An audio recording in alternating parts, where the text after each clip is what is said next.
Now, if that doesn't get you pumped for what you're about to see, I do not know what will.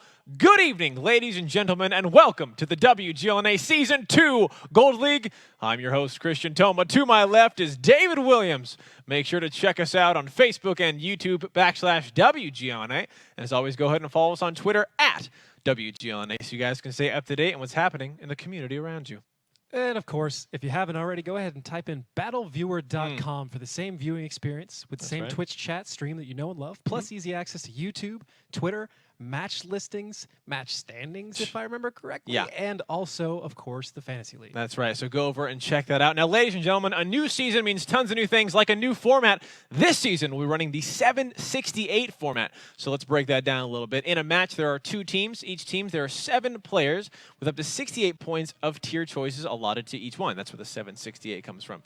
Now, in a battle, they must have, each team must have a minimum of 5 tanks from tier 10, and the rest of the 2 slots they can fill with tier 8, 9, and 10, if I remember correctly. Now, in a battle, there are 2 sides to a map. There are the attackers and the defenders. The attackers will win if they can either, 1, successfully cap one of the 2 enemy bases in the 8 minutes that we are giving them, or they can defeat each and every enemy tank while having at least 1 survive. The defenders will win if they can successfully defend both of their cap points while remaining the full 8 minutes of the battle, or they can defeat all enemy tanks. Now, the first team to win 5 battles will be the victor. If at the end of 8 battles it is tied up 4-4, a 9th and final battle will take place on a tie-breaking map to decide the victor. Now, speaking of maps, David, let's tell about a little bit about how that works. Well, we can get into how they get picked here in just a moment, but before that, we got to get back to the map pool, which some of those maps will be familiar according to last season or previous seasons, and maybe 1 or 2 we haven't seen before, at least in a very, very long time. So for maps, we have Himmelsdorf, Ruinberg, Steppes, and Mines. Plus Mrovanka, Prorovka, Cliff, and Sand River, and as always, Ghost Town. So if you watched with the qualifiers, that is everything that we had before, with the exception of Lakeville. Yep, that is right. That is right. So how the map picking is done is also kind of complex. In the beginning, there is a coin toss. Whoever wins the coin toss gets to decide whether they are Team A or Team B. This matters. So as the picking goes on, Team A bans a map, Team B bans a map. And this goes back and forth till there are only 3 maps left, at which point Team A gets to choose the first map that is played, while Team B gets to choose whether they are attack and defense. Then on the next map, Team B gets to choose the map that is played from the remaining 2 at this point, while Team A gets to choose their role, whether that is attack or defense. So it is a little bit complicated to track here, but that is how it works in the end. That is right, and it's going to be an exciting. We talking about there are old ones, there are new ones. Some from 2 seasons ago. Cliff is something we saw a lot in the qualifiers, so I'm kind of excited. I'm excited to see if that's brought back a lot. If people watch the qualifiers, like, oh, we don't want to do Cliffs anymore. It's definitely changed with the new format. But that, ladies and gentlemen, is the 768. Now let's talk about the teams that you'll be seeing played on those maps and in this new format. Some old, some new. First, we have Noble, SIMP Wk1 which is a fun name. I can't wait to start saying a lot more. High Voltage, 07 Gaming, Aquatic M60s, Simple Tankers, Eclipse and Ding have made it in from the Silver Leagues. And finally, what you guys saw from the qualifiers was Ping 999, Caller Wanted, and Yo. So that is your guys' team pool for the season. David, looking at you kind of that list, which one are you most excited to see? I mean, there's these Silver Leagues we've seen a couple of, and some of these new ones that are coming in as well. Every team has its own kind of element of interest to me. Definitely the qualifier teams, Caller Wanted in particular, stood out. Even though they didn't take first in the overall, they did have a long streak of 3 games that was quite exceptional, in my opinion. Obviously, Noble and High Voltage. I want to see how well they do for the rest of the season. SIMP was gaining some traction near the end of last season, and very likely could have put on a better show if they've been playing that way the entire league long. They're one of the few teams that is coming back from last season. Googly is a team that was in the league previous, not last season, but a season before that or even before that. It's been a long time, and I'm not entirely sure how many of them. One thing to note, though, is it may be a little bit tricky to keep track of who's who on High Voltage now, as they've changed so many name changes. All their names, for the most part. For example, Dekilzor is now Duck Thief, because apparently building a shrine to me wasn't weird enough for him, and he wanted to go with that. So, hey. That's the status of the teams as they stand right now. More power to them. Now, ladies and gentlemen, it's a new season, so even new opportunities for you guys to win Tons of prizes. What you guys are seeing at the bottom of your screen is David and I's picks for fantasy. But before we get into that, I'd like to talk to you guys about a new opportunity that we have for you. We've partnered up with Vulcan this season. So if you guys go over to Vulcan.com, you can check out their own WGLNA competition they have for more chances of even more prizes. But make sure that you guys use the code word World of Tanks. So again, go to Vulcan.com and check that out. Now back to fantasy. So what this is important for is if you guys don't know how it works, let's break it down. You guys can pick 7 players a night to build your team. And as those players play, they'll accumulate points for you. Points leads to tons of prizes, such as in-game premium time, in-game gold, and also in-game premium tanks like the Hype 59 and others. So make sure you guys check that out. Now, there's even more opportunities for prizes this season. Don't forget the seats. That's true. Well, there's nightly prizes, there's quarterly prizes, there's halfway season prizes, end of season prizes, bonus prizes. We're giving all the prizes. And at the half season and end of season, if you are in first place, you will be flown out to watch the WGLNA finals live. You'll have everything. You have a hotel, driven there. It's going to be an amazing time. We had the guys come out for this season 1's finals, and they had a blast. So it's free.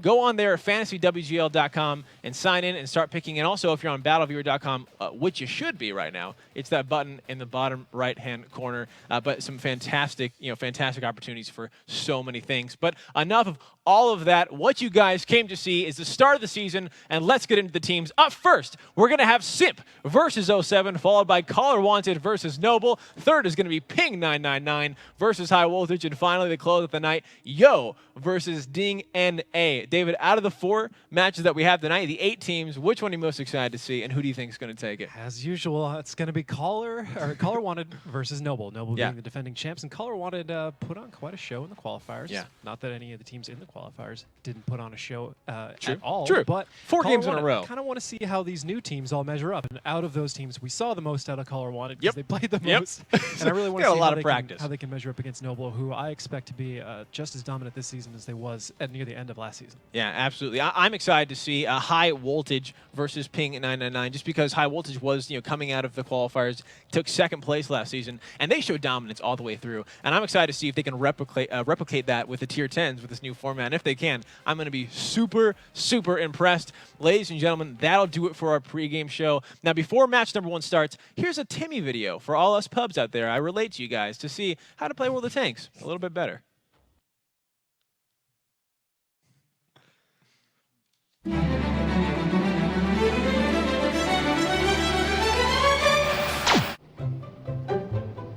Timmy's no stranger to the run and gun, but he's brand new to World of Tanks.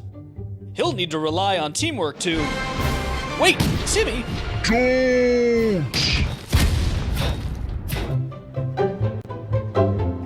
Running straight out there. Don't.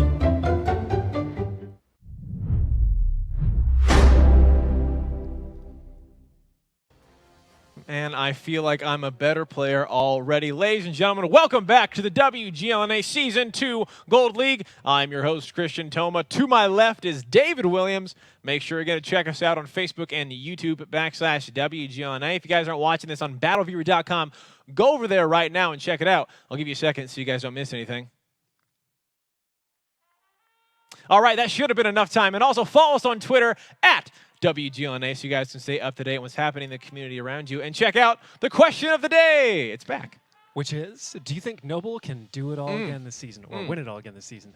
Technically. Right. What do you think? Oh, so my question is going to be, in the history of World of Tanks, has there ever been a team that has won 2 seasons back to back? The answer to that already. Yeah, that's right. That's right. So it has been done, and I'm excited to see if Noble can do it again. I mean, obviously they've shown what they've got toward the end of the season to the finals. They really turned it on, and if they can carry that momentum, I definitely think they can do it. The question is, will they be able to? Which other teams are going to stand in their way? Since we started doing this, I've been hoping for a team to go back to back, or even back to back to back with a full 3 series, because it's been a while. Sure. But you guys let us know what you guys think again at WGLNA on Twitter. Answer that question for us. So let's look at the matchups that we have right now. It is going to be SIMP versus 07. Now, both of these teams coming from last season. We've seen how they played before.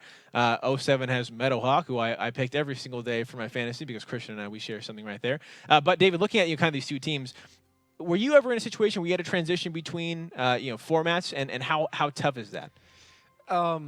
Kind of. It was still technically the same numerical format, 742, but there were a lot of dynamics to change to it, season to season, between Major League and the first season. A lot of history we won't really get into, but we had to change everything more than once. So I certainly can identify with where they're coming from. Sure. And it's not easy, but it's not as different in the beginning as a lot of people think it is. All right, well, we have the face-off ready for you guys. So on the side of Simp, we have Overlord. For the side of 07, we've got Meadowhawk. Gentlemen, welcome to the face-off. Yeah, what's up, guys? Oh, nothing much. Nothing much. It's good to see you guys. So, Simp, we're going to go ahead and start with you. My first question is, just all the teams that are returning, how did you guys spend, this short little break that we had in between these seasons? We didn't really have a great break because in the middle of the season, we actually had a bunch of little qualifiers for the Japanese tournament, I believe the Chinese one. Okay. Yep. Yeah, so we never really got much time to get a lot of practice in because we were preparing for those. Wow. And after that, the format changed from Tier 8 to Tier 10, so we were pretty caught off guard for these last 2 to 3 weeks. So we've been trying to catch up in these last few practices. On that note, do you think that Simp will be better at Tier 10 than it was at Tier 8? It'll be interesting. I think the biggest change for us was, adapting to the new format because at Tier 10 you usually have these high DPM tanks, and you get much faster gameplay as a result, and you also get punished more heavily. I think we've practiced enough to understand what we need in these formats. They don't really change too often in tanks in certain roles, tanks in certain positions. Yeah. So it'll be interesting what people use that's out of the norm. Well, look forward to seeing it. Absolutely. Now, Meadowhawk, over to you. My question is just going to be kind of the same. You guys are from a returning team, so how did 07 spend their break in between these seasons? Doing a whole lot of nothing, really. Once we knew the format changes, we decided to start looking into setups, what tanks we're going to use and stuff. Sure. And that's really it. I mean, we haven't really been practicing too heavy except for the last 2 weeks. All right. Well. So that's called rest and relaxation. Yeah, absolutely. Yeah, it's a strategy for sure. It's an important aspect of your gameplay career. Because I noticed during that time that Nagatron has managed to talk you out of picking me, Thomas. Did you see that? Yeah. But here's the thing, Meadowhawk. Now that I saw your face, I'm picking you again. Don't.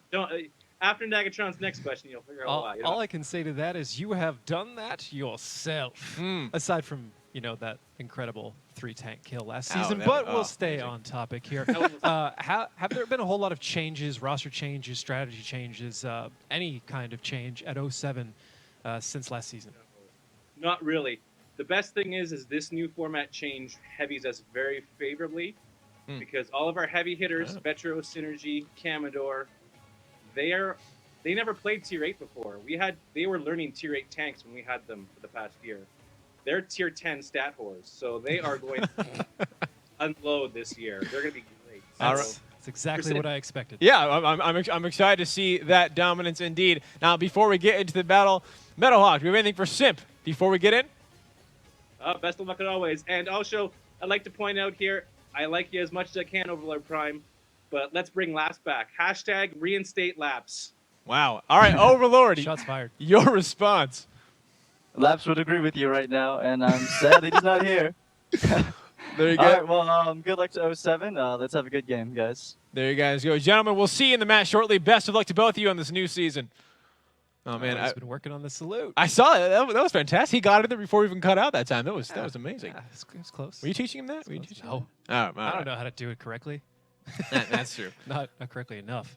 Yeah. Well, so now talking about the kind of the rest and relaxation, it seems like both these teams really, last 2 weeks has been their crunch time, is when things really kick into gear. Yep. Is 2 weeks a pretty decent time to kind of study if they know? Depends on the team and how comfortable they are. For 07, 2 weeks may be enough, considering a lot of their guys are Tier 10 players inherently. But when you get to a team like Simp, I don't think 2 weeks is necessarily enough for them. But they've had longer than 2 weeks. They said themselves they've been practicing for quite a while, because most of Simp is the old guard. A lot of these guys have been playing since Season 1, maybe all the way back and even in a major league. That's insane. Which we don't talk about too often here. So it's a lot harder for them to adapt to the tanks. Yeah. Match to match or season to season, but it's less difficult to them for their strategy. Well, let's speaking of this kind of team and the players, let's pull up the rosters for both these teams on both of the side of SIMP and 07. David, as people reading through some of the highlights, some of the the big players that we could be expecting to see. Well, as Meadowhawk said there, Synergy 3K, Vetro, and Warbander are some of the kind of the standout tier 10 players from what I remember. For SIMP, they haven't had a whole lot of roster changes, but they have brought on Silent Demise and Out of Sight. Silent Demise is a former player who is now Noble, and Out of Sight we remember from last season as well. So we'll see if that new blood kind of shapes their gameplay as we move on. That's right, ladies and gentlemen. Season 2, Tier 10 is about to begin. Up first, it is SIMP versus 07. Let's get right into it and take a look at what we've got for our tanks. For SIMP, we have one E100, two FV215Bs, an IS-4, an IS-7, a T110 E3. You didn't see that in qualifiers. No, we did not. And an AMX 1390. That's an interesting pick. For 07, we have an E100, an FV215B, an IS-7, two E5s, a WT E100, Waffentrager E100, or a tank that you can definitely call the Waffle. Yeah, the Waffle! And an AMX 5100, which is also an interesting pick. So both teams favoring kind of a 6-shot Tier 8 autoloader for their 7th tank, their Tier 8 tank. Both are capable of doing plenty of damage to any of these Tier 10s if they get in the right position at the right time. The 1390 probably stands a better chance of getting into position as it's faster, but it is harder to penetrate with it. You would have to get closer, and it does have a lot less hit points to survive if it gets shot on the way in. All right, and we kind of talked a little bit about this in the qualifiers, but for anyone who didn't tune in, you were kind of talking about what you thought would be the breakdown as far as the 5 Tier 10s, and if it would be another Tier 10 and a Tier 8, or then 2 Tier 9s. And we kind of saw in the qualifiers that it was a little bit of both. People would bring 2 Tier 9s, and then Depends some people on the map. Okay, so yeah, so it does come down to the map. Yeah, I would say so. Map and, obviously a little bit of kind of their strategic intent will impact that as well. But I'd say the maps mostly dictate strategy more than, obviously, strategy doesn't necessarily change the terrain of a map. But you can't necessarily do whatever you want to on any map. So there's kind of a set number of things you can do based on the terrain and the different positions that are there. And that hasn't changed too much in between Tier 8 and Tier 10. Right. Now, it will change a little bit for a number of reasons. Different armor configurations make a corner maybe harder to hold. As you can see here, Crimson Corsair has tucked into the spot on the 3 line, something we used to see IS-3s there all the time. It's the IS-7, the cousins. That's not going to change very much. However, anything on hill will very likely do a lot more damage to the IS-7. Is it just because it's taller? It's a little bit taller, but it's more just the angle of whatever's on there will probably be taller. I don't see really a situation where you get an E100 up on top of the hill, but if you did, its HE shell could certainly do quite a bit to the top of an IS-7. Anyways, so the biggest differences come when it comes to armor configuration. A little bit more armor on some tanks. They can hold corners a little bit better, or they have a bigger gun. Some of the guns here are far bigger than anything in Tier 8. But I'd say some of the biggest differences would be mobility and actual physical tank size. Like, you could take a look here at, say, the Waffentrager 100 or the E100 itself. These are very, very tall tanks, but we already have action kicking off here on the A-line. That's right. ZXFE taking a little bit of damage there in that E100. Makos making through in that E5. And what you guys are seeing is a little bit of crossfire going back and forth across the courtyard here. 07 taking a little bit of damage. And this is kind of the movement we saw in last season. Again, the map is the same, so the strategies might be the same. Is that that kind of solid 7-8 push. You try to damage the enemy as they come across, and it really kind of came down to how much damage could you do to them before they made it back to this northern cap. With Tier 10s, bigger hitting guns, heavier tanks are a little slower. Is the damage that you get across on the attacking team as they make that push across the courtyard even more crucial, or does it not matter as much? Silent Demise. It's definitely more crucial because, as we talked about with Tier 8, a lot of the damage that you take is kind of an introductory cost, what it takes to get close to your enemy from a defensive position. And in this case, it's actually the offense that's kind of in a defensive position. Say, for example, Vetro and Camador here are just trying to prevent anybody from getting close to them, close enough to reset. We do have a little bit of action coming out here through the E-line, going through the courtyard. It looks like Simp's going to try and spring a trap on top of Warbander and Makos. Makos is a little bit of exposed through the window, but so far, Simp is not capitalizing on that. Simp's still trying to decide exactly where they're going to go. It looks like going to have kind of a standoff here. Here they come. Nitz pushing up against Warbander. Here we go. And what you guys are seeing right now with those yellow markers all around the tanks, that is when they are spotted, and that is when they are seen. Nitz taking a big chunk of damage on the E100. Drox coming to the corner, gets lit up both by Synergy, and Vetro has to back off here. The cap pressure still now going down for 07. SIMP, though, coming around with photo finish and dryness. They find Foster on the other side. They are all spotted up there in the northern quarter. Nitz having to back off in that E100. He got extremely low. Dryness taking 671 points. Now 958. He goes down to half. Warbander pushing the shots up, and now a little bit of just kind of picking, going back and forth here. Dryness getting extremely low, but the first kill going over to Foster. Foster goes down. Dryness picking up in that E3, and Overload Prime now. Here comes the response. ZXFT in the E100, taking him down, gets lit up. Beautiful focus fire coming out for 07. 95 seconds on the cap. Vetro and Synergy up top doing a good job with photo finish, but Vetro taking down Dryness. Another tank falling for SIMP. It is now a 5-on-6 in favor of 07 here. Can SIMP, though, crawl the way back? Nitz and Crimson are extremely low. Drox is taking a shot, and Nameko's just barely missing. Meanwhile, up on the cap, photo finish fighting against Vetro and Synergy. Vetro taking photo down, and that's another tank falling for SIMP here. Camador looks like he might be going down. Makos, though, taking down Nitz, which might have saved Camador. He's staying up as long as possible. Crimson Corsair's turret is now turning toward him. One more shot from that I-7, and he will be going down. 36 seconds on the clock. Meanwhile, Silent Demise still up on top there. Camador taking down a Druxus. He is still alive. That E100 surviving for such a long time. Crimson Corsair, one more shot, and he will leave just Silent Demise to be by himself. ZXFT picking that one up, and 07 looks like they're going to be claiming the first victory of the first battle of Season 2 here. 25 seconds on the clock. The only remaining member is that low 1390 from Tier 8. Silent Demise just sitting atop the hill. There is nothing that he can do. 2 minutes and 43 seconds on the clock. 07 will definitely be taking this one. They've just managed to park 2 Tier 10s, one on each side of this this entryway back here. Silent Demise has to come down. Everybody's just lying in wait, knowing he will. Everyone's spot at the same time. The shots all miss. Cap goes down to 0, and that is going to be the first victory to 07. Taking that one up onto Himmelsdorf. Now, as action kind of picked up there, you were talking about how crucial it is to get the opening kind of damage across the courtyard. If you miss, is that basically it? Is there really anything you can come back and do if you don't get enough damage across, or is there still ways you can kind of wiggle your way in? Well, it's Tier 10, once the introductory damage or that crossing damage, that's all valuable, but it's a little bit less valuable at Tier 8 or at Tier 10 than it was at Tier 8. At Tier 8, you didn't have the extra hit points to lose, and it could very well decide a match right then and there. Sure. At Tier 10, you have more hit points. And while tanks do more damage overall, or more DPM, more damage per minute, their alpha damage isn't necessarily a whole lot higher. But the biggest thing is, as we saw a little bit with the E100 and some of the other tanks there, is you have reliable armor. Now at Tier 8, armor was somewhat reliable in certain positions, but there were other positions where the best thing you could do is just wiggle around, because if they shoot the wrong part of the armor, they'll bounce. But if you don't move, they'll easily penetrate you. Okay. At Tier 10, as it is, there are tanks that can kind of reverse angle in a manner that you cannot penetrate them. Really? At all. So angling becomes super important. Yes. At Tier 10. So the armor configurations come into a lot more into effect. Their round choice matters a lot more. Wow. As a lot of these tanks are using both APCR and heat, they can select from both what are considered premium rounds, although the APCR is not technically a premium round on a lot of the mediums. Okay. It's not as big of a deal on the heavies, but in mediums, they often do have the choice between the two. And they'll choose it certain rounds for certain situations. Depending the side skirts on an E100, you're going to try and use APCR, because if you fire heat, it's just going to disappear. It's a wasted shot.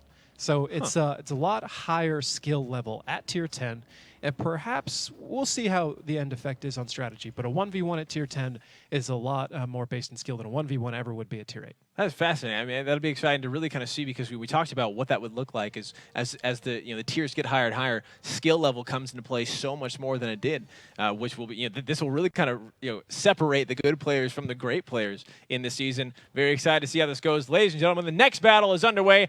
07 versus SIMP. Let's get right into it and take a look at what we've got for our tanks.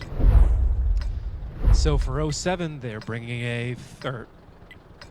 Things go backwards. Yeah, looks like things went backwards. SIMP is still should be on the attacking side, 07 on defending. Apologize for that little mix-up there on the UI. SIMP is on offense here. And they will be bringing a 50B and E100, an FE215B, 2 E5s, T57 Heavy, and AMX 1390. For 07, they're bringing an E100, an FE215B, IS7, 2 E5s, a WT E100, and an AMX 5100 on defense. Right here now, starting off the opening positions. 07 going to that kind of same defensive areas as last time, but it looks like SIMP is doing it a little bit different. They're sending a lot more members just straight down that 7-8 line, and the 2 members up on top of the courtyard. Not really kind of, looks like they might not be going for any sort of buying time. They're just rushing straight to where they want to go. Fossa being set in that 5100 over to that corner more likely than not. He usually goes there to get a little bit of proxy spot on any of the tanks. Now proxy spot, again, you can see a lot of damage, a lot of shots going out. Nothing connecting. Silent Demise on top getting focused. For the side of SIMP, on the side of 07.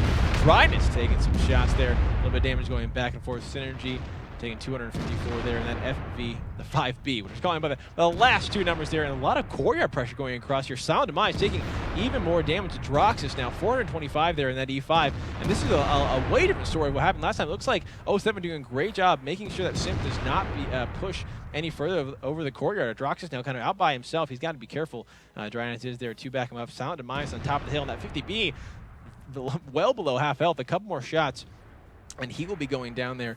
6 minutes and 30 seconds on the clock. Again, ladies and gentlemen, we have increased the time by a minute, going from 7 to 8. Silent Demise dropping to 74 points of HP. Photo finish with a nice shot there across through the alleyway onto Makos in that E5. Vetro now on the run. Meanwhile, Overlord and Nitz coming around the corner. A lot more spread this time. This is very interesting how this battle is kind of unfolding here.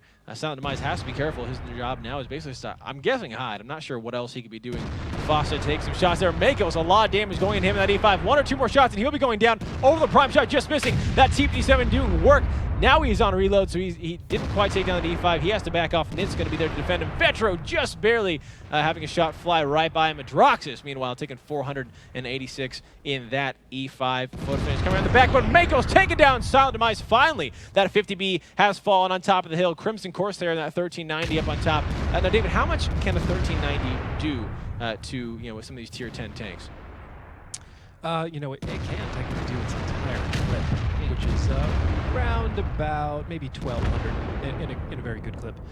But it's unlikely to penetrate all of those unless it just gets the full rear penetration angle on that 800 or something like that. Well, there we go. Overlord Prime, meanwhile, taking on Synergy. Warbanner flying Droxus back and forth for both of these teams. SIMP down a lot more damage, so they are in the HP lead. Overlord Prime, though, picking up ZXFT. A nice cleanup there for them. Overlord now, Nitz and Photo have control of this courtyard. Looks like with Fossa and that 50B, once he's on reload, he's going to come around and try to do work. So it really looks like, Vetro is just going to try to keep Photo, Nitz, and Overlord Prime there as much as he can. Camera, they're taking a lot of damage. Dryness, not sure how he's alive. He's on 4 HP, and he's still doing work. Nitz shot almost actually hits Dryness. Fossa coming around, though. Once he's reloaded, Dryness should be gone. Warbanner taking some damage there. Photo finish still just a sliver. A huge chunk of damage from Dryness going on to Fossa. That was amazing, but now Fossa has been reloaded, and Dryness should be going down. Crimson, meanwhile, coming off the side. Fossa, there he goes, picking up that E100 with the 5100. Photo finish now coming around the side. 4 minutes and 25 seconds on the clock. So many tanks are so low. Nitz taking down Camador. Now 3 to 4, but Photo finish has 222 points of health. One more shot. He'll be going down. Vetro does pick him up. It is now a 3 to 3 back and forth from both these teams. Crimson Corsair taking down Fossa. Overlord with Warbanner. Just Vetro remains. And with these 3 tanks, I'm sure that they will be going down. Looks like 07 is going to pick up another victory onto defense here. They are being spotted out. 1 more or 2 more shots, and Vetro will be going down. Crimson has 3 shots left in that 1390. He's coming around the back to try to find anything that he possibly can. The shots firing back and forth over the prime. There you go. He's just making sure. He's like, we're just going to make sure Vetro gets surrounded on all sides. And it's actually 445 points of damage. That should allow Overlord Prime to come over the top. It actually might just be Nitz who's going to pick it up. There it is. Through the window, through the wall. Overlord Prime picks that one up. And SIMP actually is the victor there. It looked like on the screen. Sorry again for the confusion of the mods. Switching him back and forth. But the opening there was a lot different. We did not see the 7-8 push coming out from 07 as we did last time. We saw SIMP they took the courtyard again, but the battle just kind of spread out over the center there. It's just kind of a nasty little brawl. Not something I necessarily would have expected to develop from the meta. It's more of a situational thing as things happen. Tanks got pinned, and they are just kind of capitalizing on that, getting the shots they were able to get, some of which never would have been possible using tier 8 tanks. Like we discussed, the height of an E100, for example, allows you to shoot from much further away and still hit it in the turret face. It can actually twist that and kind of bounce shots back and forth. But if you plant a solid penetration heat round directly on the face of an E100, it's going to go through. It's pretty much every time. Wow. So just a lot more kind of succinct damage. You're more confident on when things will be happening, when things should be going through. Now, kind of talking again about the amount of HP, the amount of HP you can kind of give up. Where does that come into play of if you're sending a couple tier 8s or 2 tier 8 or a tier 8 and a tier 9 around back to try to get some of the tier 10s?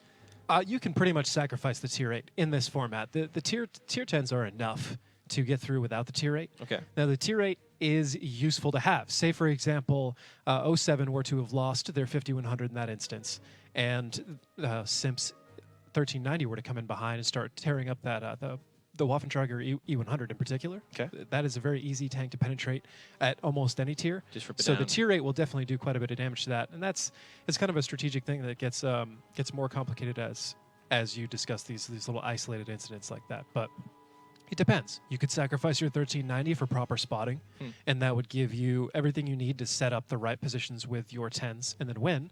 Or you could accidentally lose all the intelligence you've got out of it, and now you're just playing a tank down. So it is expendable and it's not. It totally depends on the situation. Yeah, have to be very, very careful indeed as we watch this. But ladies and gentlemen, we are getting ready to go back into the next battle. We have switched sides. SIMP now on the defense, 07 on offense. Let's get right into it and take a look at what we've got for our tanks.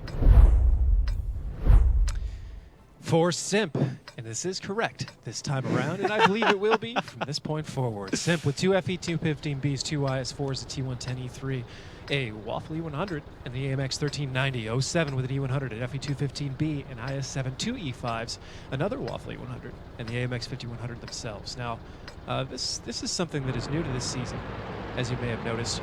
We are switching back and forth, attack and defense, every single battle. So we still have the same number of battles on offense, the same number of battles on defense on a map, 2 and 2, for each team. But it is now ordered so that teams can respond a little bit quicker, and I think this is a good change because it's a very difficult situation when you go down 2 matches in the beginning, for example. Now you're down 2, and even though you're going on offense, you have greater pressure on you to win on offense or to win on defense than the enemy team did. That makes sense. And it gets to be a little bit unfair. This way, when it goes 1-to-1, at least the team gets to immediately respond, keep their morale going, which is something we've discussed a dozen times as being one of the most important things in this game. If your team is suffering on its morale, it will play worse. It'll make decisions slower, and it'll all come back and just pile up for an ultimate loss. Oh, there we go. Right off the beginning, Foster taking 730, dropping down to about half health from that 5100 from Dryness over in the E3. A beautiful pickup there. I mean, that initial damage. One of the things, before we kind of get into this a little more is, wow, never mind. Silent Demise, 485 points of damage there. 07 doing a great job, kind of finding these kills, but a good job from SIMP responding. Right off the bat. Silent Demise, 401 points of damage. 07 really finding that Warbander, taking down that 1390. An amazing battle going on there. One more shot, and he goes down. Vetro picking him up, actually, from over by the railroad track. Silent Demise going, and that's a tank falling for SIMP already. It is a 1390, so not a huge, not a huge loss there. But still, that is a tank, that is a scout, that is mobility, that is vision. Going over in favor of 07 now. Vetro's bought us a moment to admire the new team skins, which pay attention to these because next week, I'm already going to tell you one of the questions of the day. I'm going to be asking you which team camo is your favorite. So keep track. Maybe we'll have to take some screenshots and post them. Maybe one of you can do that for us. Yeah, that'd be fantastic. But CO7's got a nice purple and black color scheme. SIMP, nice of course, red and white. Red and white. I gotta say out of mall.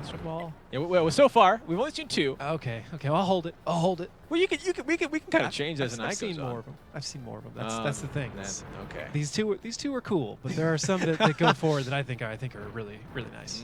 All right. So again, if you guys like and pay attention, let us know what your favorite one is going to be. Dryness pushing up in that E3. That shot, look at that beautiful shot, and it's there. It's 360 cam. What beautiful amount of camo. And what's actually happening on the map is we have 07 pushing forward. A bit of damage there going, but it's just kind of a random damage from the friendly. 5 minutes, 10 seconds. The 7-8 push has begun. 07 has all of their tanks. SIMP still one down. Commodore being spotted out there by Dryness takes a shot. Dryness doesn't get anything. Commodore does take a little bit of damage to A100, but they push on their way across. Now, here's the thing. SIMP has lost that tank early on defense. How crucial is that 1390 being gone for the defending side? For the defending side, it's a much bigger deal, if you ask me, because now Fosta has pretty much free reign in his tier 8 as long as he can identify where the other tier 6s are, or even or the other 6 tier 10s are, or even 5. He can freewheel around the map because finding that 5th one or that 6th one is either an intelligence gain that is worth his life, or I'm assuming he's engaging the right spot, or he gets kind of drop in behind a tier 10 and start ripping him up with that 6-shot autoloader. All right, so let's see if Simp can come back from a very early on deficit here, being a tank down. Here comes the cap pressure by 07 applying there on the northern cap. Commodore and Vetro going to be ones pushing that one down, dropping it to 43 seconds. The question is going to be, how will Simp respond? David, we'll have just a second here before a lot of the damage kind of kicks off. With, how we talked about Himmelsdorf had changed. With those, a third member, Foster, hopping on, making it 20 seconds. I will save my question because Simp now has to respond a lot quicker than they previously did with those 3 members. And it looks like Crimson and Overlord now pushing down the center with the rest of Simp coming around from behind. It's going to be up to Synergy, Warbander, and Makos from 07 to stop them. 8 seconds on the clock. They need to find Campbell. The shot from over the Prime missing. It is not autoloaded though. He has plenty more to do. Nitz taking 1,300 points of damage. 2 seconds down to 1. Crimson needs to find the reset. He gets it just in time. Onto Vetro down to the last second. And now the fight has begun. Battle going across on all sides. Crimson Corsair getting extremely low. Overlord Prime getting worked on by Foster from the back, but Overlord takes down Commodore. That E100 falling to the side of 07, but Overlord Prime will be going down with ZXFT finding Crimson as well. Foster picking up another kill. 5 members for 07 Stormate, just 4 from Simp, and Nitz is only 300 points of HP. One more shot, and here we go down, but he's not going to go down without a fight. He finds Warbander, and that is a tank falling for 07. 45 seconds on the clock. Foster is going to sit back while he's reloading for the attacking team to put that cap pressure on. Meanwhile, Mako's taking down Drynance, but Adroxus going to be responding by taking down Mako's. Nitz is extremely low in that 5B. He had to retreat back to the courtyard now with 13 seconds on the clock.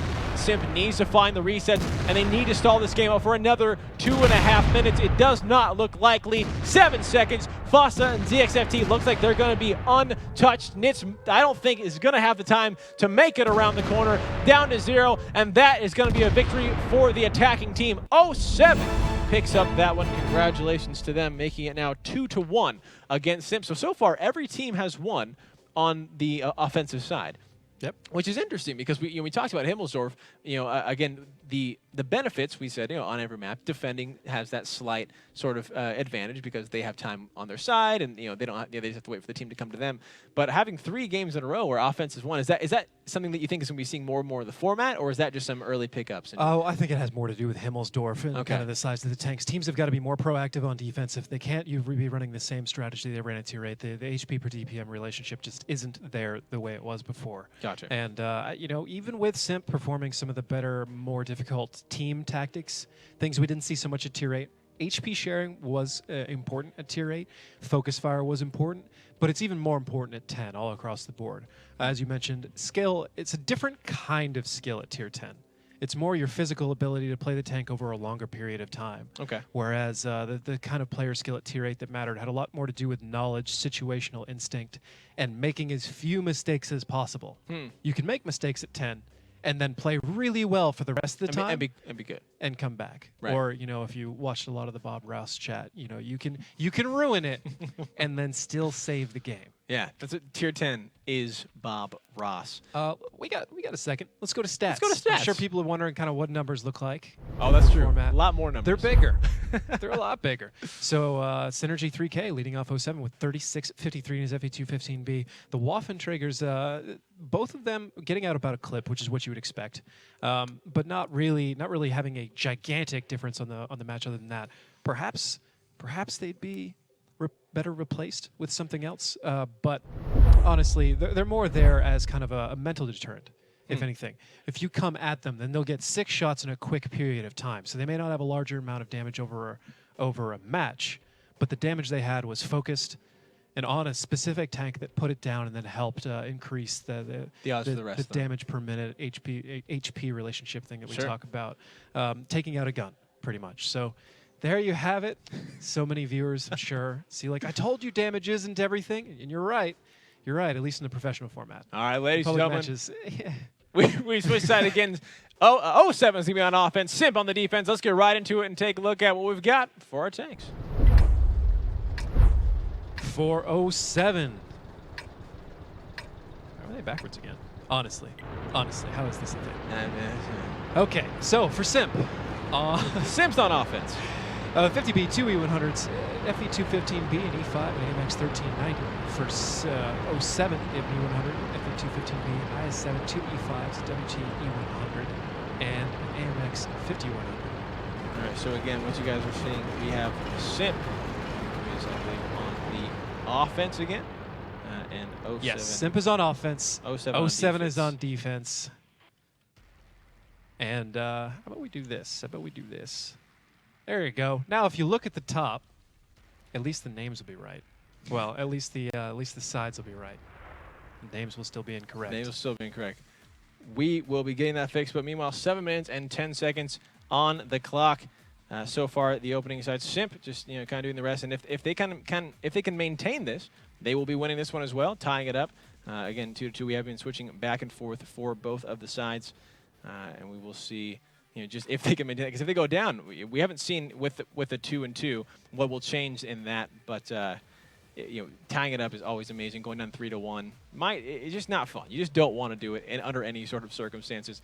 A little bit of stalling out there going on both of these teams. 07 sitting out, doing a nice spread, really going over for the railroad tracks this time. David, why we really haven't seen that? Normally, the rest of when the teams have been going, they've been fighting around the courtyard. Well, 07. And to reiterate, 07 is in blue. 07 looks to me like they're looking for a lot of introductory damage on anybody going down the 8 line. They're trying to make sure they get that done. But this is timed, clearly.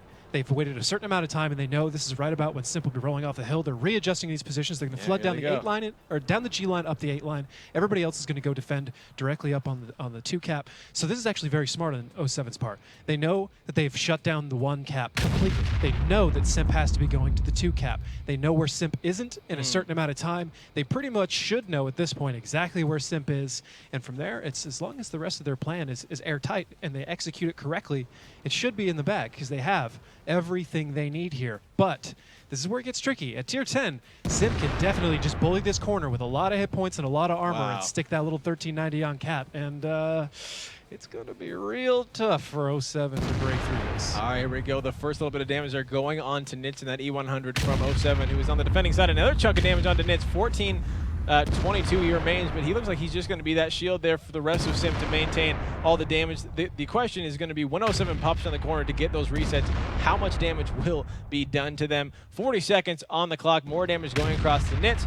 He's a little bit of damage himself there onto Commodore in that E100. Meanwhile, Makos, Warbander, and Synergy all from 07 coming around the corner as they need to find any sort of angle into this that they possibly can. It doesn't look like they're going to have time to go all the way around. They are sending a 5100, which might be a mistake. They're going to have to stall this one out to make him have any sort of relevance at all. But here comes Makos flying right in. Let's see how much damage it gets done to him. 27 seconds on the clock. This is going to be very interesting indeed. Nitz is the lowest one. If he can pick that one up, that might be good. Another shot going there into ZXFT, but there it is. Vetro taking down Nitz. Will that be enough? Well, David, you say it is, so let's see how that unfolds. Synergy now making sure the hill is taken down, and here comes the rest of 07 pouring their way through, and they have pushed SIMP off of the cap. Silent Demise in that 1390 has had all his points reset. Synergy taking down Crimson, and 07 doing a fantastic job defending this northern cap from SIMP. 90 seconds on the clock as they try to pour more and more members back on, but this is just buying more time for Foster and that 5100 to come down off the hill from behind him, and that is not going to be a pretty sight indeed. Silent Demise still extremely low there. He is building up cap. 07 does not seem to mind. They can reset him anytime that they want, and it looks like they're just going to take him out of the battle completely. Makos takes down that 3890. Adrox is taking a little more damage than 5B. Looks like they're going to be focused on Makos. So many shots going there into that E5, and he's only down to half. Dryden is pushing over to the side. It looks like SIMP is just going for anything they possibly can. And E100 going down. Makos picking up another one. Just 3 members remain for SIMP. They were attacking, and it looks like this is just falling all apart from him. And Fossa now has joined the fight. The first shot going in the back. Adrox is taking out Commodore. Victor finds Adroxis over the prime. Take down Makos, and only photo finish remains. 07 looks like they're going to be the first ones to defend on Himmelsdorf for this Season 2. Congratulations to them. Now increasing that lead 3-1 against SIMP. Now that is the end that we will be seeing of Himmelsdorf. We'll be going into a next match. But let's kind of talk about what 07 did there, because you kind of praised them for it. They all pushed over to not to the northern cap, to that eastern side to make sure that no one was happening. Yeah, it's a lot of logical reasons why that makes sense. It's how to operate a strategy. They're determining where Simp has to go.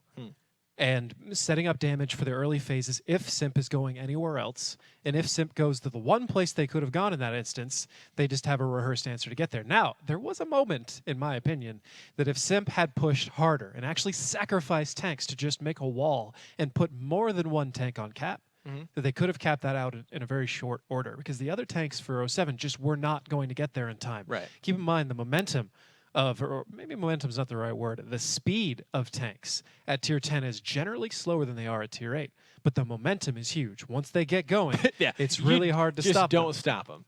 Now, another thing I kind of want to point out there is, would it be possible for Simp in that that kind of battle where they're going for the northern cap? They only had, I believe, 2 or 3 members that were actually physically on the cap, and the rest were just going to make sure that when 07 pushed across, they would do damage. I would count that as 1 tank on cap, because the other ones were able to be reset, so they don't really count as much. It's just the 1390 was putting on pressure. Okay, so what if Simp, excuse me, what if they? Can you block off that left side flank? That's what I'm talking about. Actually, in Himmelsdorf, it has been done in Clan Wars, where you can block off every single entrance to where that you just bring your tanks to sacrifice that second cap is. Really? So they very could have easily blocked off where the 1390 was and created a situation that's very difficult to shoot through. And then it would have been only the side road behind them, which again could be blocked, or set up enough tanks to punish them if you try. The question is, how do you get enough tanks on cap behind that wall to where they can't be reset, and you're putting on enough pressure? And it's I would say it's worth looking at, it's worth studying, but I don't know if it's viable at this point in time. It's certainly one of those strategies you can kind of rehearse and refine, and then keep in your pocket for that one time. Like, hey, we're rushing and break it out. And people final don't one. really know what to do with it. That makes sense. When you see a team like what 07 was just doing, a lot of teams practice for that kind of stuff. The instant they see it for the first time in a practice, they have a plan prepared. Any strategy you run with tanks kind of this caliber, you need to have answers for anything the other team could possibly be doing. Otherwise, you're just playing rock, paper, scissors. Right. So they do it. Oh, we lost. Yeah. 07 there, maybe they were exactly right, or maybe they just don't have the momentum to get in that reset if somebody did what we were just talking about. But the rest of their stuff was very, very high level strategy, the makings of a very good strategy. Well, what about when 07 sent Foster in that 5100 all the way around? They took the long way. The moment that Simp put on cap pressure, and if they wouldn't have bought enough time, he would have been absolutely useless. Do you think that was a risky move, the right move? I think it's a great move. I'm not entirely sure for 5100. It's a fast tank, but when it hits the hill, it takes quite a while. Sure. A 1390, sure. I mean, a 1390 can get up and over and around faster. It really just depends. If you have the rest of the strategy planned out to know that you can buy the time, great, do it. Then you can bring the 5100 in late. Right. The only risk there is if the enemy team just pushes straight through, leaving your 5100 out of the fight. But that's not a huge risk. Right. Because I mean, the tier 8's kind of like a bonus tank. On Himmelsdorf, at least.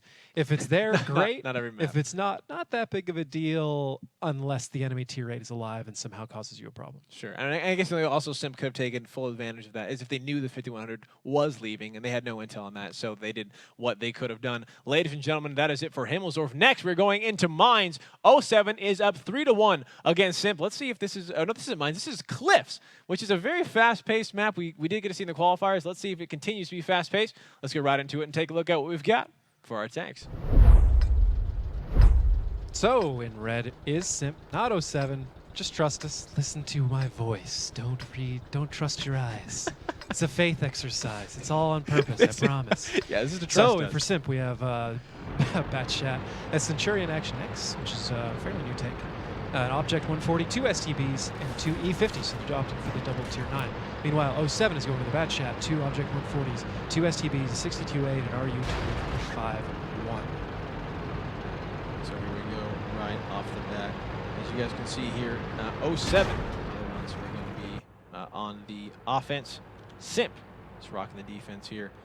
7 minutes and 30 seconds on the clock. Again, we've given that extra minute. Like David, you're talking about the size of the tank, or the speed of the tanks is generally slower. but their momentum is huge. And right off the bat, here comes that opening push from both teams to get to the cliff first. Will ZXFT and Foster be able to make it? Crimson in that batch coming around Foster. It's the first bit of damage on him. 247 points there. ZXFT does get a nice little position. Let's see how Simp can respond. They're pushing across onto 07. And here, a lot of damage going on to the RU-251. Foster on the side of 07, having to back off. He almost went down, and the battle now breaking out on the bottom of Cliff. Mako's taking a huge chunk of damage there, but Overload Prime, 1,400. He almost goes down. Very even going back about both these sides. Hovering back before the first tank going down is going to be Warbander picking up Overload Prime here. And Crimson with Mako's photo finish with Fosta. And a silent demise taking down Commodore and left and right. Tanks are falling for the side of 07. Simp doing a fantastic job picking them up. Warbander does find Silent, but Adroxus taking down Silent Demise. Crimson there, left alone to take down Vetro. Adroxus picks that one up. Drynitz there, finishing off Vetro. Adroxus does with the help of Drynitz. And meanwhile, it is just Synergy and ZXFT for the side of 07. Simp's photo finish now, taking down that Object 140. With that AX, we haven't seen the Centurion in qualifiers. I will talk to you about that once we have a little bit of downtime there. But here comes the rest of Simp taking down Synergy. And once he falls, that is going to be 07 with just one tank remaining. And that one tank is going to be ZXFT. Here comes the rest of now Simp just has to find him. Simp is now just looking for this bat chat. And it looks like it is all over for 07. A fantastic victory for Simp. Cliff. I love Cliff. Welcome back. We missed you last season, Cliff. You know, there's a lot of ways to play Cliff, very slow. And personally, I feel like if the enemy team is playing perfectly, the slow option will not work. The team that plays the best while moving fast should win on Cliffs most of the time. That's definitely how it was at Tier 8. At Tier 10, maybe not so much. But in this instance, that's a big maybe. Could be exactly the same way for all I know. We'll see as that kind of pans out, but I expect Cliff to be right up there with Mines with one of those potentially big action maps. Yeah, that's right. Though we definitely saw it there, and Simp just came out on top. I mean, they had 5 tanks when 07 just had 1. CXFT did get to pick up. I believe that was Drynitz there right at the end, making it a 4-1. But with 5 minutes and 4 tanks coming after him, not sure there's much Batchat can do. Here comes photo finish. Coming on the side of the Centurion. Nits there. The first shot from ZXFT misses Nits. Photo finish does connect. ZXFT actually takes down Nits as well. That's 2 tanks picking up. But this photo finish should be able to finish him off. No, it's going to be Crimson Corsair for Simp to pick that one up. And Simp with another victory, getting it closer to tying it up. But now it is 2-3. Let's talk about the Centurion for a moment, Dave. That's a tank that I haven't seen. What do you know about that tank? What are its pros? What are its cons? What is it used for? Well, it recently replaced what was a previous British Tier 10. And it is, it's got solid depression. Okay. I haven't had a whole lot of experience with it, so I couldn't necessarily summarize it into words, since I don't necessarily remember exactly the damage values. It's got fairly decent alpha for it. All I know is when I played it, I absolutely loved it. Its armor wasn't reliable at all. Okay. But if you're just looking for a tank that's fairly nimble, can kind of peek over things, fire down with a relatively good gun, it's a great tank. So for me, it's sort of like, and I'm sure people might argue with me on this, but it felt like a little bit less armored but slightly better gun version of, say, like an STB. Oh, okay.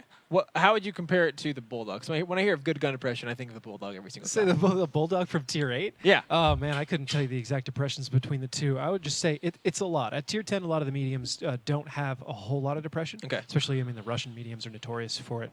And that actually depends on basically how tall a turret is, usually gives you an indication of how much gun depression it can get.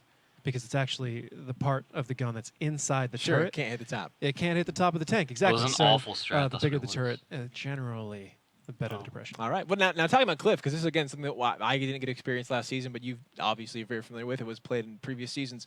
Who has a better advantage on what side that they're coming at? I would say north side. At Tier 8, at least, north side, in my opinion, definitely had the advantage, and that had to do with its distance from the hill and where the spawn is. The spawn is slightly faster from the north. Okay. Now, maybe the spawns have changed a little bit because we played in a different format back when I was very familiar with this. There were 2 caps, and they're mostly in the exact same places of where the spawns are now. but they could have changed just a few meters, and that would have been enough. I don't think they have.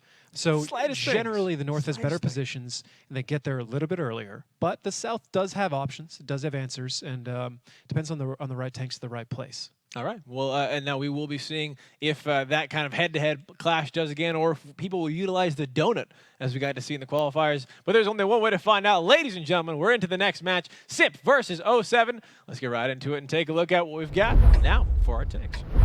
Yay, Simpson Red, as all is right in the world. Crimson Corsair with a batch shot. Photo finish with an Action X. Not going to list everybody. 2 Object 140s, an STB, Waffen-Traeger D100, and AMX 1390 for SIMP on offense. 07 on defense with a bat shot. 2 140s, 2 STB1s, a 62A, and an RU251. Last time we were discussing the differences between the different Tier 8 lights and why you may want to bring one over the other.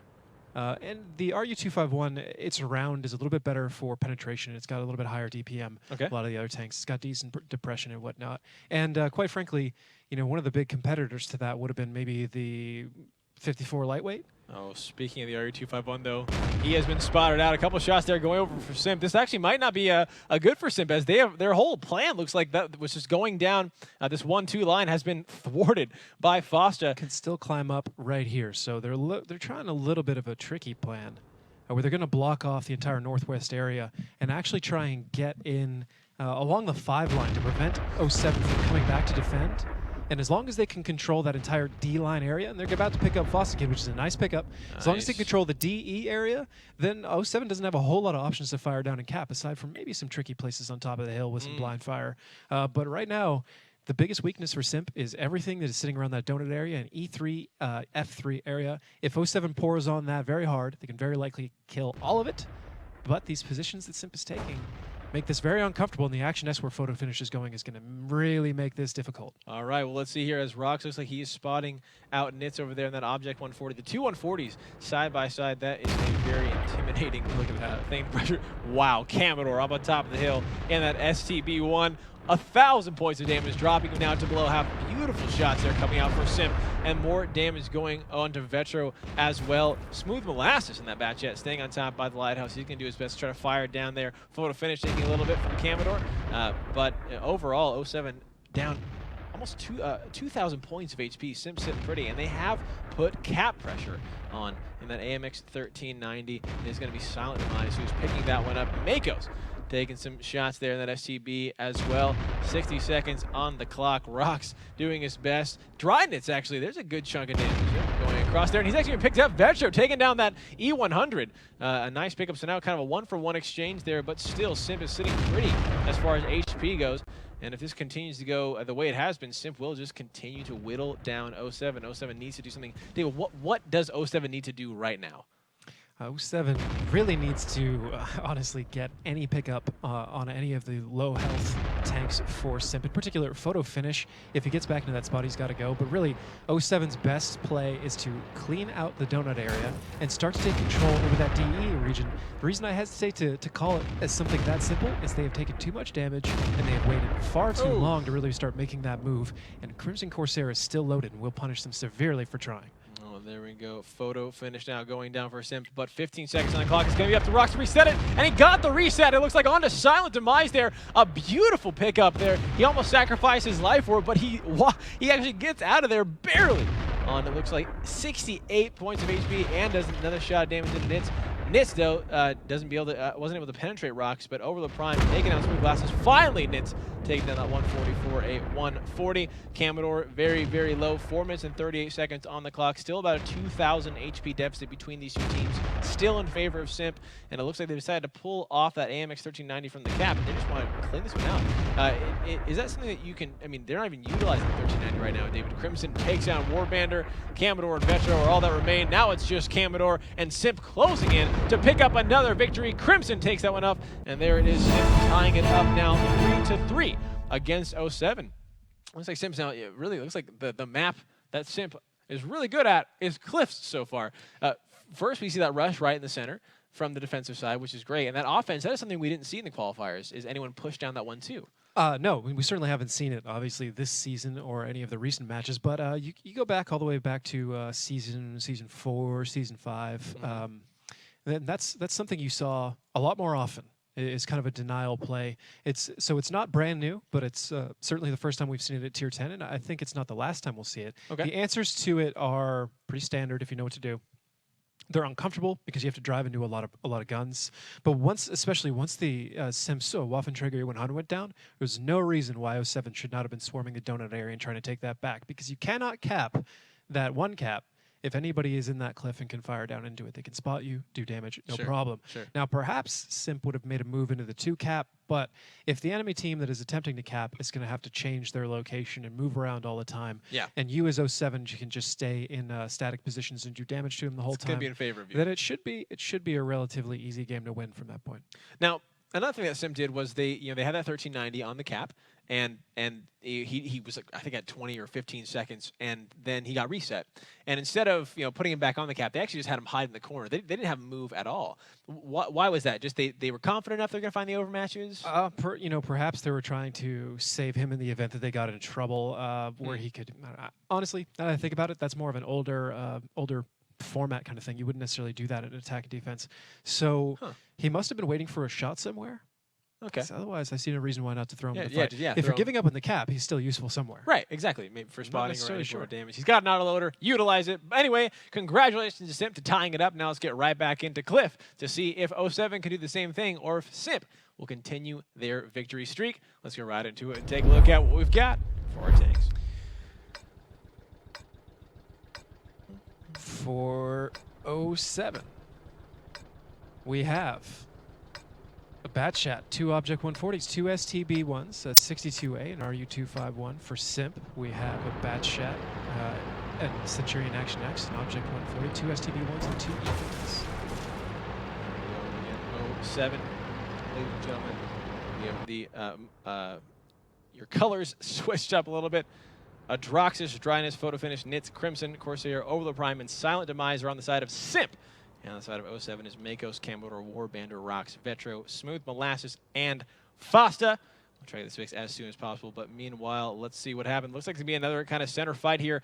We have SIMP, who is on the defense, going against 07, who is on the offense. Fosta and Smooth Molasses are going to try and make it up again. They are spotted now. Crimson spots him out. Looks like a little proxy there. It might have just been, based on the line of sight. Photo Finish coming to back it up. And this is where SIMP thrived last time. Can they thrive again? A couple shots there going into Overlord Prime already for SIMP now falling, but Rocks and Smooth Molasses take some damage too. And here it goes again. The massive brawl that happens on a cliff right in the center. Damage going all across.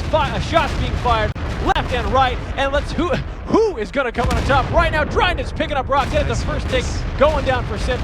Beautiful focus, David, indeed there for the defending side. 07 getting lower and lower by the second. Vetro being taken down extremely well. Now Object forces the Adroxus from SIMP, picking that one up again. A beautiful pickup. Nice. 2 kills there, but 07 does respond. Adroxus with another one. Camboder going down. Warbander, though, does find Overlord Prime. Makos taking down Silent Demise. Dryness taking down Warbander, and just 2 tanks remain for 07. SIMP still has 4. Dryness taking a little bit of damage there. Smooth Molasses still up pretty healthy, but Photo Finish taking down Fosta. That's another one. Makos, one more shot. Adroxus taking on, I think that's 4 kills for SIMP on just Adroxus this battle. Smooth Molasses does find a kill, but with 3 tanks for SIMP against just the 1 for 07, that is not going to be a happy ending, and SIMP picks up another victory, making it 4-3 against 07. Let's just talk about Adroxus right there. I mean, his positioning was fantastic. The focus of SIMP was amazing, and he picked up 4 kills. I think back to back to back to back. What are they doing just super right in that situation? Well, in that instance, while Adroxus was the one to pick up the kills, he's obviously not the one who did all of the damage. Right. He's coming in, he had a lot of hit points, so his position or kind of how the team dynamic worked out and who 07 was focusing on is really what enabled him to step up. But he knew the moment to take, he took it, he got a lot of finishing kills, and that is just SIMP understanding the damage per minute in HP of how all that battle is going to go down, given the positions that they're at, as long as they make the right decisions. I mean, if you look at that strategy and you understand that you're going to win by roughly a tank and a half, that makes a lot of captains uncomfortable. They're like, no, I can't put that much risk. And then there are other captains, and I was very much one of these people who was like, I can consistently get maybe about a tank advantage as long as we don't make a mistake. Sure, let's do it. Wow. And it's a huge gamble because if you make a mistake, it all falls apart, and it's not a happy accident when it happens. It's just a bad accident. So, you know, it's just great play by Simp, and 07 needs a couple different positions in order to shut that down. There are some that are, I'd have to really draw on a map to kind of explain it. They can help shut it down, but it's still, it has to do with the tanks that you bring and how quickly you get there. The answer to breaking what Simp is doing may very well lie in a couple more bat shots. But I don't know. Right. It's tricky. Yeah. It depends on how quickly you can get there. If you can get there quickly and start and pick up one of the tanks in the open, it can be the last tank to the fight. But if you unload on them with bat shots and you take a gun out of the fight and you're able to pull away without taking too much damage, with some maybe tanks stood off in the back to keep them from chasing. I don't know, man. It's again, we're going to have to do just the phrase that I absolutely hate to say, but I'm forced to say it all the time. It's complicated. And I don't think we can discuss it in the few minutes that we have in between battles. Hashtag it's complicated. But yeah, hopefully as these battles go on, we'll be able to see those specific circumstances that we'll be able to kind of highlight and point out. When as usual. When it's done, I can easily point out what those things are. You can do this, and this is where he did, and this is where... now, it feels so weird to say one thing we haven't seen, and we only would see, you know, when it would come down to only a couple of tanks on either side. But the initial, starting points, so the initial pushes from either of the teams never go all the way around the west. No one goes on that western road around the coast. Why is that so dangerous? Why don't people, send those tanks around that? Eastern road. Eastern so that'll road, happen occasionally, more if the northern side camps than anything else, or if the team in the north wants to do kind of like they're known for camping, and they want to kind of throw a curveball and then come all the way around the east side. The problem there is once you're spotted on the east side, it's very easy to lose. If you put too many tanks there, any tanks you have in the middle, and you have to have some, are just dead. The enemy team is just going to take everything you have and shove through and win. That makes sense. Because you're too far out of the fight and you can't get there in time. So it's too much separation, I guess is the easiest way to put it. So you kind of avoid it. But there are ways of kind of making it a little bit less risky. But we can't really get into that because and when we see that it, one's we'll even more complicated.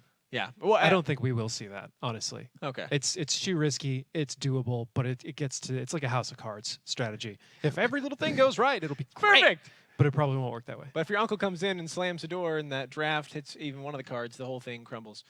So it's just probably not a reliable strategy indeed. Now Simp is up 4-3. They need one more victory, and they're going to be able to claim this.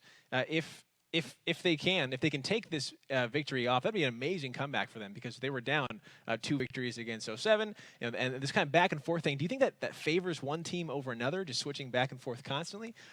We can talk about that. I think that actually makes it more equal. Well, there we go. And the battle has begun. Simp now on offense, 07 on defense. Simp just needs one more victory to take the match. Let's see who takes it. Let's get right into it and take a look at what we've got for our tanks.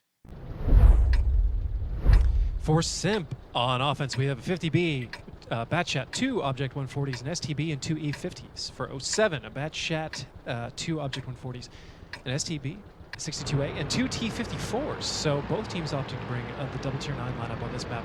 I would have to agree with that. I think especially if you're doing a center fight, the double 9s are going to be a drastic improvement over just a single 8 in this situation. Okay. There's certainly a lot of caveats to that you can kind of draw up a strategy where both are great in a bunch of different ways, but most of the time I will go with the double 9s personally. And I think the E50 is it's debatably the better choice. It's got solid DPM. The 54 is shorter and can be harder to penetrate in some angles. The E50 is harder to penetrate at some angles. So the difference between the two is probably largely kind of a position. Now here we go, right off the bat against Simp and 07, heading face-to-face, but Nitz taking tons of damage, 1,700 points there in that Object 140, and one more shot, and he will be going down. Looks like he just got to safety just in time. Overloader Prime. A lot of damage are going to E50 as well. One more, and he's going to be going down. Smooth Molasses picks him up, and 07 find the first blood of this game. Simp being dropped lower and lower. This looks like just that opening from Simp that we just have not seen so far. It used to go so well for him as they pushed against 07 here in the center. This time 07 beat them to it. Whatever they did it right. And I can't wait to see how this continues. Mako's taken down. Nitz finally from the back there. and 07 continuing to push that dominance. Photo finish does take down Synergy, and Silent and Mice picking up Fosta. They're trying to claw their way back. They don't want to be out of it just quite yet. They just need one more victory, and they'll be ended. They don't want it to go to a tiebreaker, but it looks like that might be where it's going as Vetro takes on another one. Adroxus finds Warbander. Vetro does take Dryness, but Crimson takes Rocks, and now it's a 3-on-3. Simp clawing the way back. The HP still in favor of 07, but and maybe positions as well, but if Simp can do some amazing focus, they might be able to pull their way out of this. Crimson, though, one more shot in that bat jet. He goes down. Vetro going to seal his fate, and it looks like Simp is done with this battle. 07 is just in a better position. They have more health, more tanks, more damage. Mako's still out full. And with Vetro taking down Adroxus, it looks like 07 will be tying this one up 4-4, and we will be going into a tiebreaker. Ladies and gentlemen, Smooth Molasses picking that one up. Congratulations there to 07 picking up that victory. Right before I said, I was like, uh-oh, like here comes, why, 07, what are you doing? Like you've pushed against Simp every single time to the center hill. It has never worked out for you. This time, it worked out for him beautifully. Well, this time they had the north, and Simp attempted to take one of the older positions I'm going to admit it right here. That was one of the positions I was thinking was actually going to help the South win. There you go. But the difference between that position at Tier 8 and Tier 9, or Tier 8 and Tier 10, is apparently huge. Now, at Tier 8, you can get a light tank in there pretty quickly, but at Tier 10, it's a little bit too slow. Right. So it's something that should have been practiced before you get there, because he got utterly lit up by almost every tank on that entire middle point. Now, the two that are kind of further up the hill, I expect those to hit that shot. But getting shot by everybody in the middle, that spot does not work anymore, at least not with that a tank of that speed. So perhaps the South is just not necessarily winnable in a head-to-head and center. But this is exactly right here.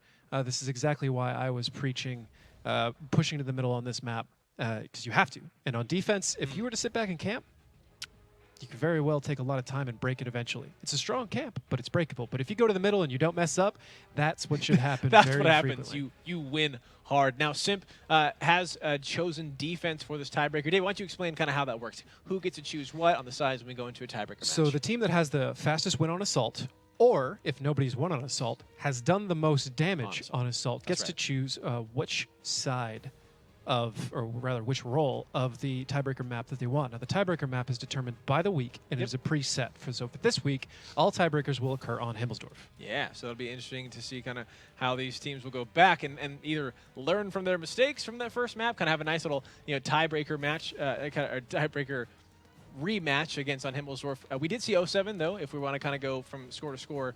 At the beginning of the night, they did have the victory. I mean, they were the ones who dominated on Himmelsdorf over Simp, but maybe with that kind of boost that Simp had, kind of just dominating on Cliffs, they might be able to come back. It will be interesting to see, indeed.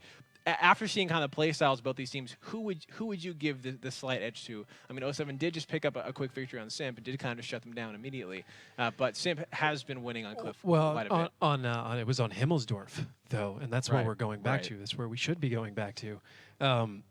And I'm going to have to give that one to 07. They were playing it better, but perhaps Simp has now woken up, so Simp is certainly not out of the overall fight. But 07 was playing Himmelsdorf better. Yeah, way better. By one match in particular. Otherwise, it could have very easily been tied coming out of that. So it's still a very close game. Well, now speaking of Himmelsdorf too, I'll be interested to see if anyone does go for that Western cap at all. It'll be very interesting. But ladies and gentlemen, we are into the battle. It is Himmelsdorf. It is the tiebreaker. It's tied up 4-4. Who's going to take it? Will it be Simp or will it be 07? Let's get right into it and take a look at what we've got for our tanks. Let's see. For Simp, we have an E100, an FE215B, an IS-7, two E5s, a T57 Heavy, and an AMX 5100. For 07, we have an E100, FE215B, an IS-7, two E5s, a WT100, and an AMX 5100. Now, again, I apologize. We're working on it. We will try and get this sorted as quickly as possible, but I am so disappointed to tell you the colors. Guys, it's a trust exercise again. This is for us as we begin the season. We want to build that relationship with our audience, with our viewers, that you trust us and we trust you. So just listen to our voices. Maybe even close your eyes this match. Just listen to us comment. That's actually not a good idea at all. But so far we've got our opening positions here. We do have Simp, who is on the defensive side. See how they kind of set up here. It looks like they're doing exactly what 07 did, which was a fantastic move. They're going to go over to this western cap, make sure SIMP is doing nothing, and once they know, they're going to be pushing back to the north. The question is, will 07 be able to do what SIMP tried better than them? There's a chance. Right now, SIMP is essentially running the exact same thing, or a very similar thing to what 07 was doing. However, it does have 1E100. Drynitz, the captain, very lonely, but if SIMP continues to clear out the way they're doing, they're moving progressively across to the east, so they do have just as much intel as 07 had at this point, actually more. They understand they can camp on the 8 line. They will get some crossing shots. E5s, if they had timed a little bit better, would be getting shots in as it is right now, but Drynitz will get one on Warbanders across. Warbanders actually get to deviate right down the 8 line, directly into the waiting jaws of SIMP. Look at that. Drynitz, though, taking the shot on Warbander. Nothing connects, and Warbander shot on Drynitz misses as well. More damage going back and forth. This is where the angling comes in so importantly, but now Warbander is kind of caught out in the open. The rest of 07 coming out to his aid. The question is, will they? It looks like they might just leave him there as the rest of them go for the cap. 1,100 points of damage are going into 07's Warbander, and 1 or 2 more shots, and he'll be going down. 414 from Nitz. A fantastic pickup there, and cap pressure being applied. Looks like 07 is just going to rush this. How will SIMP respond? They have that 7-8 control. They're going to be pushing up here. Warbander in a nice little position. Looks like he's going to kind of hide himself here in the corner. Make sure that if SIMP does try to push, they're going to get punished for it. Meanwhile, over on the cap, Silent Demise and Smooth Molasses doing some damage to each other. Drynitz having to back off there. Photo finish, getting extremely low. Over 1,200 points of damage are going into that 5B. 1 or 2 more, and he's going to go down, but he has pushed 07 off the cap, and Nitz taking down Warbander. That is a first tank falling in favor of SIMP. Synergy, though, from 07 does respond by taking Photo finish down in that 5B. A 1-for-1 exchange for both of these teams. Vetro taking down Silent, Overlord taking down Makos, and we have a head-to-head brawl, ladies and gentlemen. Who is going to come out on top?